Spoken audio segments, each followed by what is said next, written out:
Oke, kita lanjut lagi. Spoiler, alur cerita episode selanjutnya. Setelah memasuki kolam darah, hal pertama yang dirasakan Xiaoyan adalah energi murni padat yang luar biasa. Dia tidak menyerap energi di tempat ini. Sebaliknya, dia berenang ke dasar kolam darah. Berhenti sejenak, dia melambaikan tangannya, dan tulang emas gelap muncul. Setelah itu, dia dengan cepat berenang ke arah bawah. Sekitar 10 menit turun ke bawah, tengkorak emas di tangan Xiaoyan akhirnya bereaksi. Itu artinya, dia sudah dekat dengan penghalang ruang yang ditempatkan tikus menelan emas. Benar saja, hanya beberapa saat, ruang di tempatnya samar-samar mengandung fluktuasi. Sejumlah besar cairan warna merah darah tampak seolah-olah bertemu dengan penghalang tak terlihat, memaksanya untuk berpisah. Xiaoyan perlahan mengangkat tengkorak warna keemasan. Dia dengan lembut menempatkannya pada penghalang ruang yang tak terlihat. Segera, tengkorak itu memancarkan cahaya yang kuat dan sebuah terowongan muncul. Sebuah terowongan yang hanya bisa menampung satu orang. Api hijau giok melonjak keluar dari tubuhnya dan membungkusnya ketika dia dengan hati-hati berenang ke terowongan. Dia baru saja memasuki terowongan, tiba-tiba dia merasakan tekanan kuat melonjak. Tubuhnya segera ditekan ke bawah sampai 12 meter sebelum dia bisa menstabilkan tubuhnya. Saat ini, di bawah Xiaoyan adalah permukaan yang tidak rata yang dipenuhi dengan lubang. Lubang-lubang berukuran besar ini berulang kali memancarkan asap keabu-abuan yang mengandung racun. Jelas, bagian bawah dari kolam darah ini adalah gunung berapi yang mendidih. Glaze Lotus Heart Flame melonjak keluar dari tubuhnya dengan cara yang tak henti-hentinya mengisolasi dari kikisan racun api. Setelah itu, dia duduk di dalam cairan merah darah. Tangannya dengan cepat membentuk segel dan kedua matanya perlahan tertutup. Segera, kekuatan hisap yang ganas perlahan melonjak keluar dari tubuhnya. Energi warna merah tak henti-henti memasuki tubuhnya seperti kilar. Pikiran Xiaoyan mengendalikan energi megah yang mengalir ke tubuhnya melewati sepanjang rute metode Qi mantra api. Saat ini, seluruh tubuh Xiaoyan tampaknya telah berubah warna menjadi merah darah. Bahkan rambutnya pun telah berubah menjadi warna merah darah. 10 hari telah berlalu, tubuh Xiaoyan tetap mempertahankan seperti ini. Dia duduk bersila seperti mayat. Tiba-tiba matanya terbuka saat dia menyadari tubuh ilusi 3000 petir di antara alisnya juga menyerap energi warna darah. Energi di tempat ini dapat memperkuat roh. Xiaoyan dengan ragu bergumam. Dia ragu sejenak sebelum menjentikkan jarinya. Dan avatarnya segera keluar dari antara alisnya. Detik berikutnya, energi megah yang sangat besar perlahan memasuki avatarnya. Dalam sekejap, avatarnya segera berubah warna menjadi merah darah. Menurut kecepatan ini, kemungkinan avatarnya akan dapat mencapai tahap penguasaan. Hati Xiaoyan melompat kegirangan. Dia sekali lagi mulai menutup matanya. Mungkin baru setelah dia menerobos Doujong, baru dia akan keluar dari tempat ini. Sudah 2 bulan setengah. Jinxi merajut alisnya melihat ke mulut gunung berapi. Jingu di samping juga tertawa terbahak-bahak. Mungkinkah sesuatu telah terjadi? Seharusnya tidak demikian. Meskipun racun api sangat ganas, itu tidak menimbulkan banyak ancaman terhadap api surgawi. Jinxi menggelengkan kepalanya. Sebelumnya, Feng Qing'er dan lainnya tetap berada di kolam darah selama 5 hari sebelum mereka pergi. Dari kelihatannya, mereka mungkin dapat berhasil menerobos level Douzong begitu mereka kembali. Di sisi lain, Nalan Yantaran hanya bertahan di kolam darah selama 3 hari. Ini karena energi di dalam tubuhnya sudah mencapai batasnya. Setelah itu, dia menunggu Xiaoyan selama hampir 2 bulan, sebelum akhirnya tidak punya pilihan selain pergi. Jika masih belum ada berita hari ini, aku akan memasuki kolam darah dan melihat apa yang telah terjadi. Jinxi akhirnya menggertakkan giginya. Dia masih membutuhkan bantuan Xiaoyan untuk mengusir racun api dari tubuhnya. Jingu mengangguk tak berdaya ketika mendengar ini. Mereka tidak punya pilihan lain selain melakukannya. Tang, daerah sekitar mulut gunung berapi tiba-tiba mengeluarkan suara gemuruh keras ketika Jingu baru saja mengangguk. Beberapa saat kemudian, seluruh wilayah pegunungan mata surgawi mulai bergetar. Banyak retakan mulai menyebar dengan cepat di sekitar mulut gunung berapi. Pilar air besar dari kolam darah menembak dengan kejam ke langit seperti letusan gunung berapi. Gumpalan air yang sangat besar jatuh dari langit, seperti hujan yang terbentuk di antara langit dan daratan. Detik berikutnya, sosok kurus perlahan muncul. Kakinya menginjak udara kosong dan aura yang agung menyebar dari tubuhnya. Tidak ada sayap douci ataupun sayap tulang muncul di punggungnya. Pada saat ini, mata Xiaoyan tertutup rapat, seolah-olah dia telah berubah menjadi sebuah patung. Segel api di alisnya yang tidak menunjukkan banyak aktivitas untuk waktu yang lama, saat ini memancarkan cahaya api. Dengan pengalaman sebelumnya, kekuatan spiritualnya langsung memasuki bagian dalam segel api. Segera, sebuah terowongan aneh gelap hitam muncul. Kekuatan spiritual Xiaoyan dengan cepat melewati terowongan, sampai akhirnya berhenti di sebuah aula besar yang mengerikan. Tempat kematian yang aneh dan suram. Ini adalah evaluasi Xiaoyan tentang tempat ini. Pencarian Xiaoyan tak berhenti, namun dia tidak berani bergerak terlalu cepat. Dia jelas mengerti, pasti ada tetua terhormat Gaozun yang menjaga aula ini. Kekuatan spiritual Xiaoyan tiba-tiba berhenti. Ada gumpalan cahaya yang tak menonjol tergantung di atas meja batu. Di dalam gumpalan cahaya, ada seorang lelaki tua yang tubuhnya tampak agak ilusi, yang matanya tertutup rapat. Wajah tua itu yang sangat akrab mengejutkan Yao Lao. Leher Yao Lao juga memiliki rantai warna hitam di sekitarnya. Juga ada lebih banyak simbol aneh di atasnya. Xiaoyan menatap wajah tua. Sudah hampir 4 tahun sejak Yao Lao ditangkap. Xiaoyan merasa sakit. Jantungnya seperti dicengkram oleh sesuatu, serta niat membunuh yang sangat besar muncul ketika dia memikirkan kesulitan yang dialami oleh gurunya selama bertahun-tahun ini. Sementara Xiaoyan mengamati Yao Lao yang sedang terlelap, Yao Lao sepertinya merasakan sesuatu. Kelopak matanya bergerak-gerak. Setelah berjuang sejenak, dia perlahan membuka matanya. Tubuhnya langsung menegang ketika dia menatap udara kosong di depannya. Tubuhnya tanpa sadar bergetar. Melihat Yao Lao bertindak seperti ini, Xiaoyan akhirnya tidak bisa menahan lagi. Kekuatan spiritualnya berfluktuasi saat dia berubah menjadi sosok ilusi yang berlutut ke arah Yao Lao di udara. Guru, murid ini tidak berbakti. Yao Lao menyaksikan pria muda di depannya, matanya menjadi lembab dan suara kecil melewati bola cahaya. Teman kecil, kamu sudah melakukannya dengan sangat baik. Mampu merekrutmu sebagai muridku adalah hal terbaik yang pernah dilakukan tulang tuaku ini. Mata Xiaoyan menjadi memerah, kemudian dia berbisik. Guru, yakinlah, aku akan datang dan menyelamatkanmu secepat mungkin. Kamu mungkin tidak memiliki kualifikasi. Kata-kata Xiaoyan baru saja terdengar ketika suara tua, acuh tak acuh, perlahan terdengar di aula besar. Tekanan besar tiba-tiba turun setelah munculnya suara tua ini.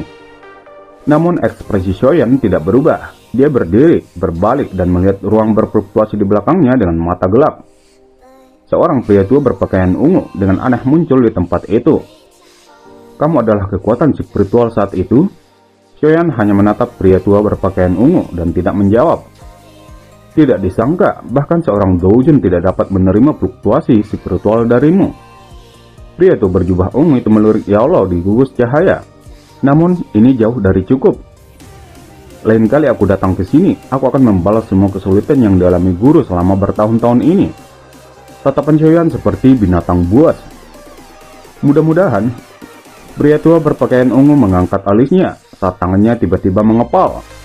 Dan ruang di sekitar Xiaoyan segera retak. Kekuatan spiritualnya langsung tersingkir. Ekspresi senang muncul di wajah Yao Lao saat dia melihat tubuh Xiaoyan yang menghilang.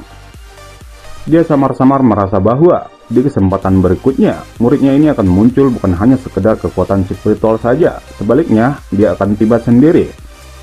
Alis pria tua berpakaian ungu merajut alisnya ketika dia melihat tatapan puas di wajah Yao Lao. Xiaoyan, Suara yang berisi air dingin perlahan terdengar di dalam aula yang tenang. Yao Lao menatap pria tua berpakaian ungu. Dia tanpa sadar tertawa. Qintian, apakah kamu merasa gelisah? Ekspresi pria tua berpakaian ungu menjadi sedikit dingin ketika dia mendengar kata-kata Yao Lao. Yao Chen, kamu hanya harus menjaga diri sendiri. Jika kepala aula tidak menyukai keterampilan alkemismu, apakah kamu berpikir kamu akan hidup sampai sekarang? Kepala Yao Lao bergerak sedikit. Itu menyebabkan rantai mengeluarkan suara dentang. Kelopak matanya perlahan-lahan tertutup, dan dia dengan dingin tertawa. Aku yang tua bukan orang yang lembut sepertimu. Orang bijak akan mengenali situasi. Memasang perlawanan yang sia-sia adalah hal yang paling bodoh untuk dilakukan. Apakah kamu benar-benar berpikir bahwa muridmu dapat menerobos masuk ke sini? Pria tua berpakaian ungu berbicara dengan sinis. Kata apapun yang diucapkan sekarang hanya akan mendapatkan kemenangan sesaat. Semuanya akan mengungkapkan hasil ketika saatnya tiba. Yolo tersenyum ketika dia berbicara. Ekspresi pria tua berpakaian ungu tenggelam saat mendengar ini. Muridmu itu bernama Xiaoyan bukan? Kemungkinan dia juga telah tiba di dataran tengah. Baik, aku harus menunggu dia datang. Namun, semoga dia akan dapat bertahan hidup saat dikejar oleh Holop Soul. Setelah mengucapkan kata-kata ini, pria tua berjubah ungu mengayunkan lengan bajunya. Ruang di sampingnya berfluktuasi, dia perlahan menghilang dengan cara yang aneh. Tinju Yolo sedikit terkepal saat dia menatap pria tua berpakaian ungu menghilang. Dia segera tertawa lembut saat kedua matanya secara berangsur-angsur tertutup. Sementara itu, Xiaoyan yang masih melayang di udara, dia perlahan membuka matanya, tangannya terkepal erat. Guru, tunggu aku. Xiaoyan menghirup napas dalam-dalam, menekan niat membunuh di dalam hatinya. Setelah aku menyelesaikan masalah di sini, aku akan menuju Pavilion Angin Petir Timur. Aku harus menemukan penjunja tidak peduli apa. Aku harus mendapatkan bantuannya untuk menyelamatkan guru secepat mungkin. Setelah mengatakan ini, tatapan Xiaoyan kemudian menyapu Pavilion Batu. Sobat kecil Xiaoyan, selamat telah maju menuju Latal Dozong. Jinsi tersenyum ketika melihat Xiaoyan mendarat di Pavilion Batu. Aku hanya beruntung jika tetua Jinsi tidak memberiku tempat pelatihan. Kemungkinan Xiaoyan akan sulit untuk menerobos. Xiaoyan menangkupkan kedua tangannya, kedua orang itu dan tertawa kecil. Sobat kecil Xiaoyan, saat ini kamu telah berhasil menembus level Dozong. Aku ingin tahu. Jinsi ragu sejenak sebelum tiba-tiba berbicara. Xiaoyan secara alami menyadari apa yang Jinsi ingin katakan. Kemudian, dia memberikan kertas yang berisi bahan obat yang diperlukan untuk mengusir racun api kepada Jingu. Dia harus menyiapkan semua bahan obat ini secepat mungkin. Teman kecil Xiaoyan, jika kamu mampu mengusir racun api di tubuhku, suku tikus menelan emas akan memperlakukanmu sebagai teman seumur hidup. Selain itu, karena jumlah kami yang besar, kami dapat menyadari sejumlah besar informasi. Kita dapat dianggap sebagai individu yang sangat berpengetahuan di dunia binatang sihir. Hati Xiaoyan bergerak ketika dia mendengar ini. Dia ragu sejenak sebelum tiba-tiba bertanya, kalau begitu, bisakah aku menanyakan sesuatu? Silahkan, Jinsi menjawab. Bolehkah aku tahu apakah tetua Jinsi pernah mendengar tentang klan Gu? Xiaoyan menjilat bibirnya dan perlahan bertanya. Klan Gu? Kedua kata sederhana ini bagaimanapun menyebabkan ekspresi Jinsi berubah dengan cepat. Teman kecil Xiaoyan, mengapa kamu tiba-tiba menyebutkan klan Gu? Jangan bilang kamu ada masalah dengan mereka. Xiaoyan menggelengkan kepalanya. Aku belum pernah bertemu dengan klan Gu ini. Bagaimana mungkin ada masalah? Hanya saja, aku ingin mengetahui beberapa informasi yang terkait dengan klan Gu. Jinsi menarik nafas lega. Dia menyeka keringat dingin di dahinya dan mulai menceritakan apa yang dia ketahui tentang klan Gu. Di seluruh wilayah dataran tengah, Holop Soul dan Menara Pil atau tiga klan kuno besar di dunia binatang sihir takut pada klan Gu. Mereka adalah keturunan dari zaman kuno. Dikabarkan bahwa mereka memiliki garis darah Daudi. Mereka tidak terlalu peduli tentang peringkat di benua, tetapi kekuatan mereka tidak diragukan lagi. Sangat sedikit faksi di benua yang dapat menentang mereka. Tidak mengherankan bahwa Sun Er mengatakan kepadanya, dia harus menunggu sampai dia menjadi Dojong sebelum dia bisa pergi dan mencoba menemukannya. Jadi, klan Gu sebenarnya sangat menakutkan. Lalu apakah ketua Jinsi tahu di mana markas klan Gu berada? Wilayah timur dataran tengah pada dasarnya milik klan Gu, namun mereka jarang mengelola. Biasanya sebagian besar orang dari klan Gu semuanya tinggal di alam Gu. Alam Gu? Xiaoyan sekali lagi terkejut ketika dia mendengar kata-kata yang tidak dia kenal. Ahli dosen pada dasarnya berdiri di puncak benua Doci. Mereka mampu membuka wilayah di mana orang bisa hidup. Alam Gu ini dibangun dari dosen yang sangat kuat dari klan Gu selama beberapa generasi. Ukurannya dapat dibandingkan dengan wilayah utara dataran tengah. Xiaoyan dengan lembut menghirup napas udara dingin. Dia juga puas dengan mempelajari begitu banyak informasi yang berkaitan dengan klan Gu. Setelah aku menyelamatkan guru, aku akan pergi ke klan Gu. Terlepas dari betapa istimewanya kalian adalah manusia. Xiaoyan mengatupkan giginya dan berbicara dengan kejam di dalam hatinya.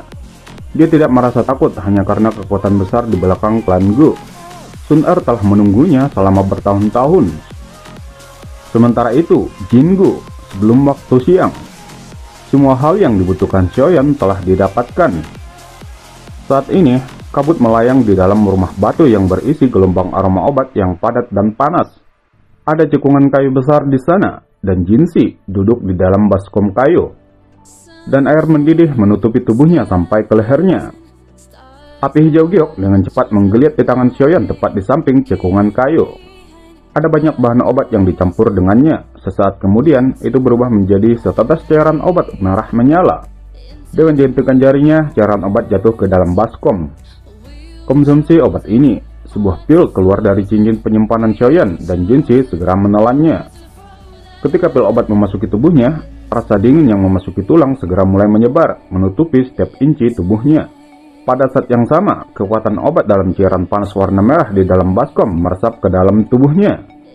Di tengah benturan antara dingin dan panas, tetes cairan keabu-abuan perlahan-lahan merembes keluar dari hidung Jinxi. Xiaoyan menggunakan metode es dan api ini untuk mengusir racun selama hampir 8 jam. Menurut kecepatan ini, seharusnya mungkin untuk mengusir sebagian besar racun api di tubuhmu dalam 5 hari. Pada saat itu, aku akan memurnikan cairan obat untukmu selama kamu berendam di dalamnya selama 2 minggu sampai 3 jam. Racun api di tubuhmu akan benar-benar menghilang. Xiaoyan menarik api surgawi dan berbicara setelah melihat Jinxi berdiri dari baskom kayu untuk memakai pakaiannya. Terima kasih Tuan Xiaoyan. Jika ada sesuatu yang membutuhkan bantuan kami di masa depan, kamu dapat datang dan mencariku. Jinxi dengan serius membungkuk ke arah Xiaoyan saat dia berbicara. Xiaoyan berseri-seri. Dia memandang Jinxi yang semangatnya jauh lebih baik. Tangannya tiba-tiba mengusap dadanya. Sepertinya ada racun yang cukup menakutkan juga hadir di dalam tubuhnya. Bintik racun iblis. Aku ingin tahu apakah aku dapat mengandalkan kekuatanku untuk menyempurnakan bintik racun iblis ini. 2/3的斗气才炼化掉，不过也让我提升到2星斗皇。